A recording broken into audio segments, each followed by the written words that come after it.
Olá, pessoal! Tudo legal com vocês? Eu espero que sim. Vamos a mais um conto nesse especial de Halloween, lendo os contos de Beedle o Bardo? Então, vamos lá!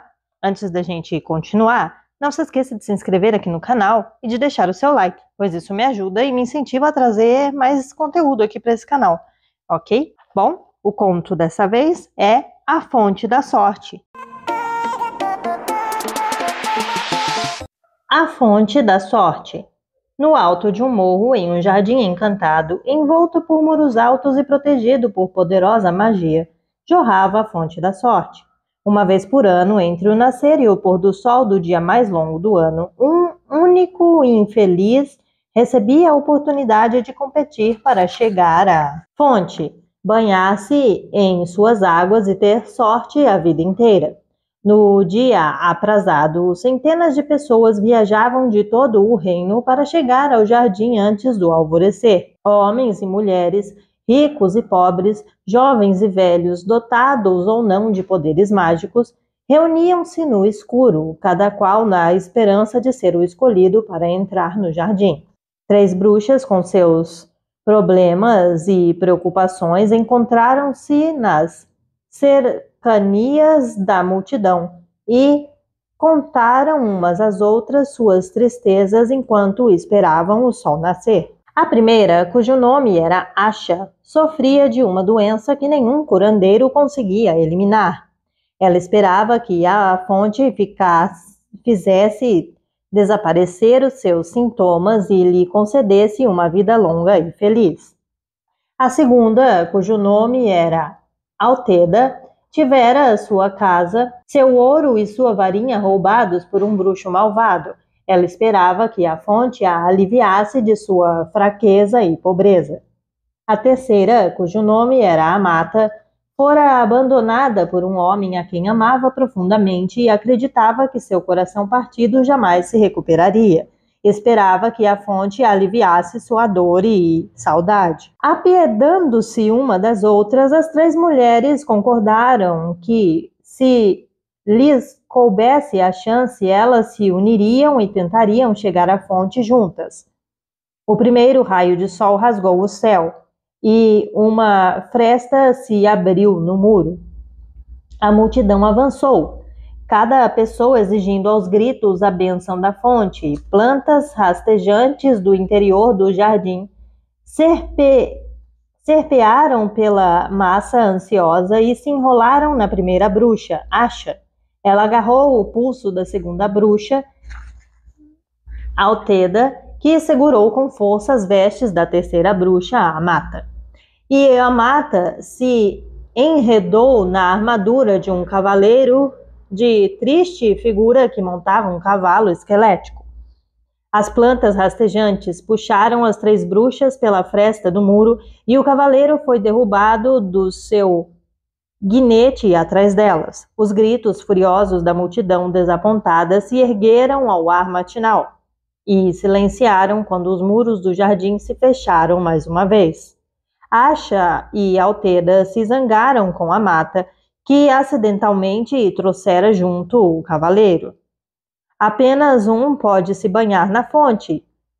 Já será bem difícil decidir qual de nós será, sem adicionar mais um. Ora, o cavaleiro azarado, como era conhecido nas terras além muros, observou que as mulheres eram bruxas e, não sendo ele dotado de magia nem de grande perícia em torneios e duelos com espadas, nem de nada que o distinguisse como homem não mágico, ficou convencido de que não havia esperança de chegar à fonte antes das 3 mulheres. Anunciou, portanto, sua intenção de sair do jardim. Ao ouvir isso, Amata se aborreceu também. Medroso, ela o censurou. Desembainhe sua espada, cavaleiro, e nos ajude a atingir a nossa meta. E assim, as 3 bruxas e o infeliz cavaleiro se aventuraram pelo jardim encantado, onde ervas raras, frutos e flores cresciam em abundância à margem de caminhos ensolarados. Eles não encontraram obstáculo algum até alcançar o sopé do morro em que se erguia a fonte. Ali, Enrolado na base do morro, havia um monstruoso verme branco, inchado e cego. À aproximação do grupo, ele virou uma cara feia e mal cheirosa e proferiu as seguintes palavras: peguem-me à prova de suas dores. O cavaleiro azarado sacou a espada e tentou matar o bicho, mas a espada se partiu. Então Altheda atirou pedras no verme enquanto Asha e Amata experimentaram todos os feitiços que poderiam subjugá-lo ou hipnotizá-lo, mas o poder de suas varinhas não foi mais eficaz do que a pedra da amiga ou a espada do cavaleiro. O verme não quis deixá-los passar. O sol foi subindo sempre mais alto no céu e Asha, desesperada, começou a chorar. Então o enorme verme encostou o focinho no rosto dela e bebeu suas lágrimas. Saciada a sede, o verme deslizou para um lado e sumiu por um buraco no chão.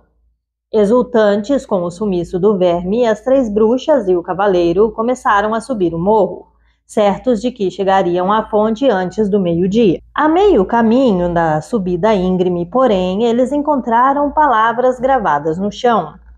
Pegue-me os frutos de seu árduo trabalho.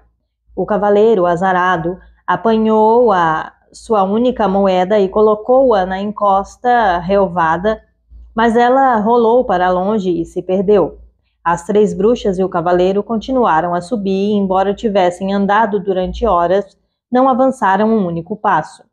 O topo continuava distante e a inscrição permanecia no chão diante deles. Todos se sentiram desanimados quando viram o sol passar sobre suas cabeças e começar a declinar em direção ao longínquo horizonte.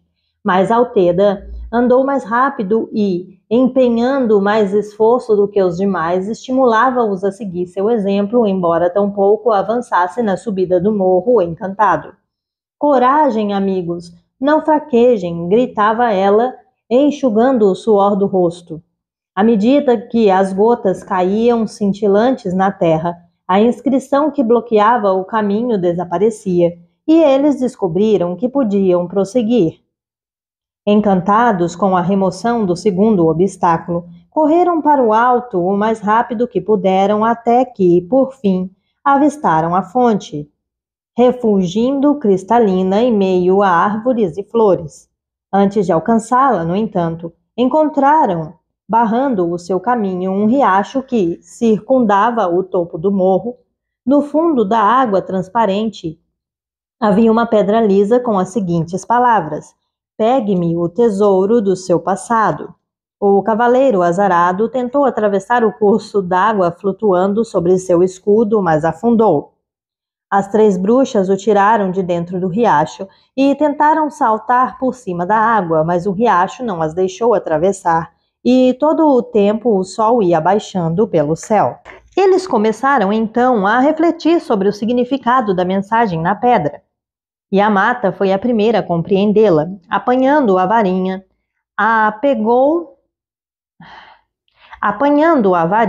apagou da mente todas as lembranças dos momentos felizes que passara com seu amor desaparecido e deixou-as cair na correnteza. O riacho as levou para longe, deixando aparecer pedras planas e, finalmente, as 3 bruxas e o cavaleiro puderam atravessar em direção ao topo do morro. A fonte refulgiu diante dos 4, emoldurada pelas ervas e flores mais raras e mais belas que jamais tinham visto. O céu coloriu-se de vermelho e chegou a hora de decidir qual deles iria se banhar.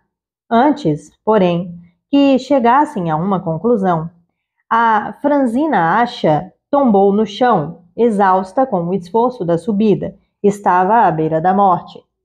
Seus 3 amigos a teriam carregado até a fonte, mas Asha, em agonia mortal, lhes pediu que não a tocassem. Então, Altheda se apressou a colher as ervas que julgou mais úteis. Misturou-as na cabeça da água do cavaleiro azarado e levou a poção à boca de Asha. Na mesma hora, Asha conseguiu se pôr de pé. Além disso, todos os sintomas de sua terrível enfermidade tinham desaparecido. Estou curada, exclamou ela. Não preciso da fonte. Deixem Altheda se banhar. Alteda, porém, estava ocupada colhendo mais ervas em seu avental. Se fui capaz de curar essa doença, posso ganhar muito ouro. Deixem a mata se banhar. O cavaleiro azarado se inclinou e, com um gesto, indicou a fonte à mata, mas ela sacudiu a cabeça.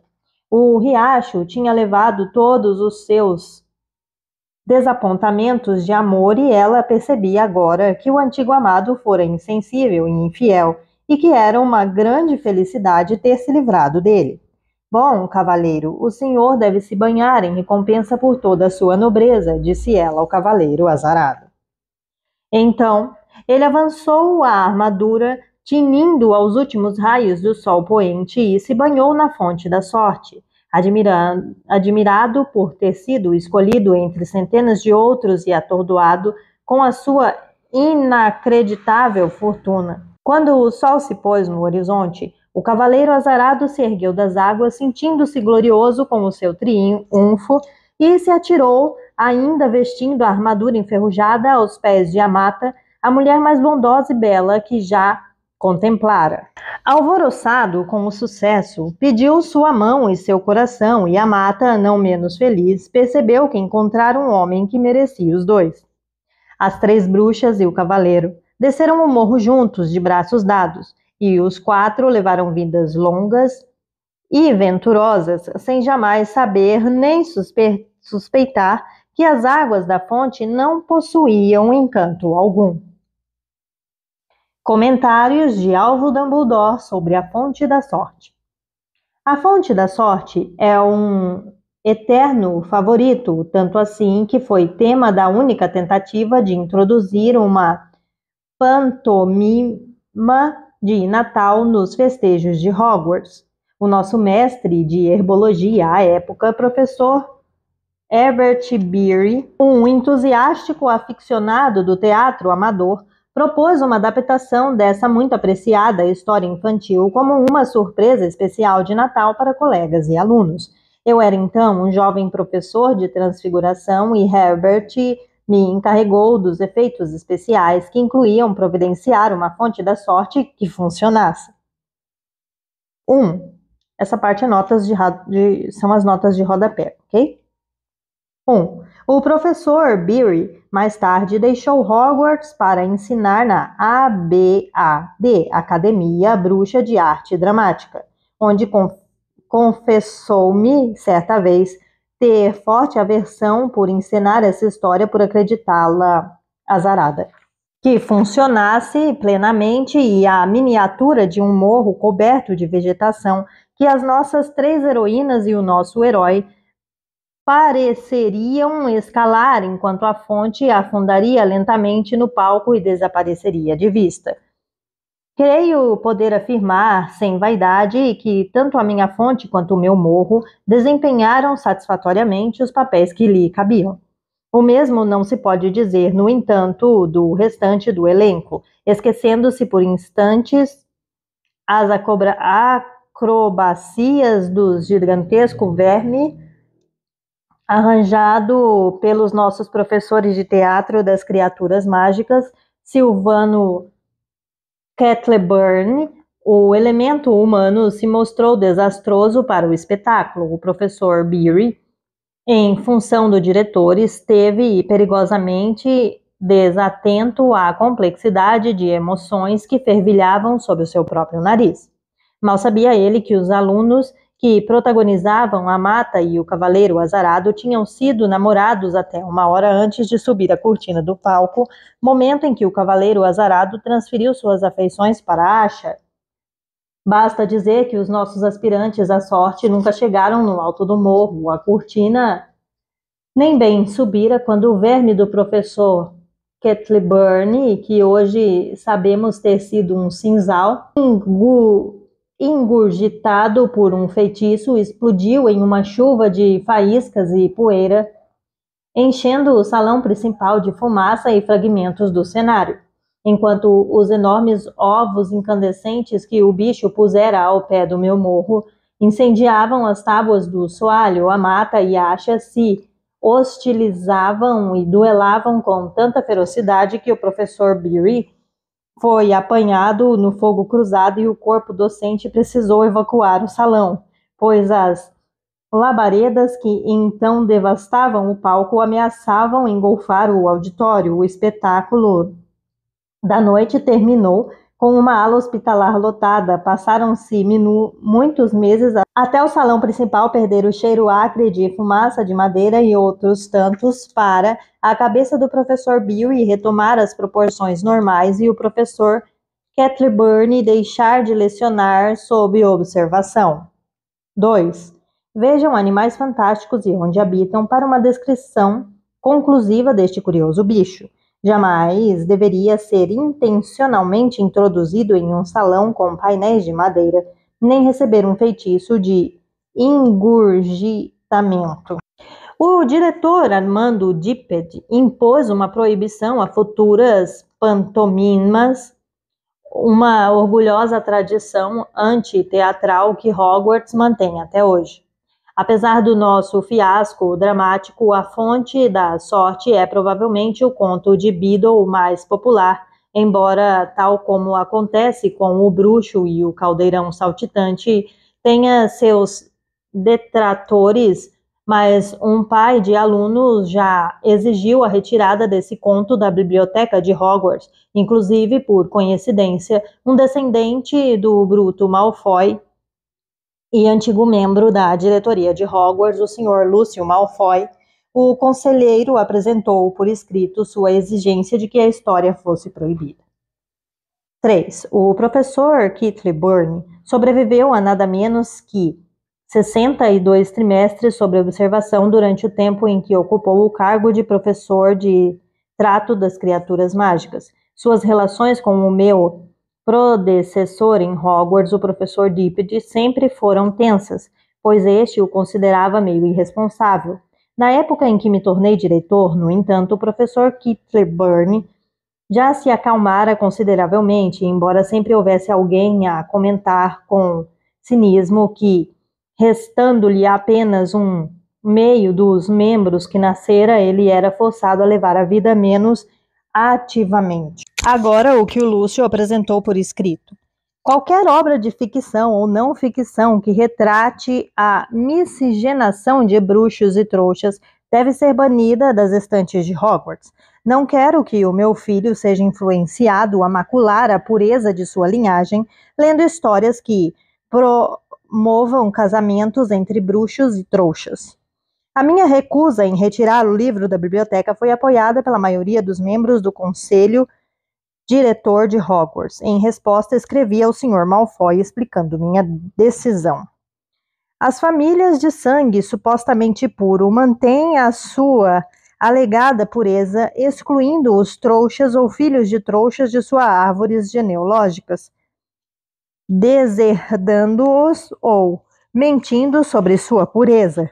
Tentam, então, impingir os demais à sua hipocrisia, pedindo a exclusão de obras que abidem as verdades que eles negam. Não há um único bruxo ou bruxa no mundo cujo sangue não tenha se misturado ao de trouxas e, assim sendo, devo considerar ilógica e imoral a remoção de obras que tratem do assunto do acervo de conhecimentos dos nossos alunos. Essa troca de correspondência marcou o início da longa campanha do Sr. Malfoy para que me removessem do cargo de diretor de Hogwarts, e da minha que o removesse do cargo de comensal da morte favorito de Lord Voldemort. 4. Minha resposta motivou várias outras cartas do Sr. Malfoy, mas como continham principalmente comentários afrontosos sobre a minha sanidade, meus pais e higiene, sua relevância para este comentário é remota. E é isso, gente. Esse foi o fim de mais um conto. Até o próximo. Bye, beijos e até a próxima. Tchau!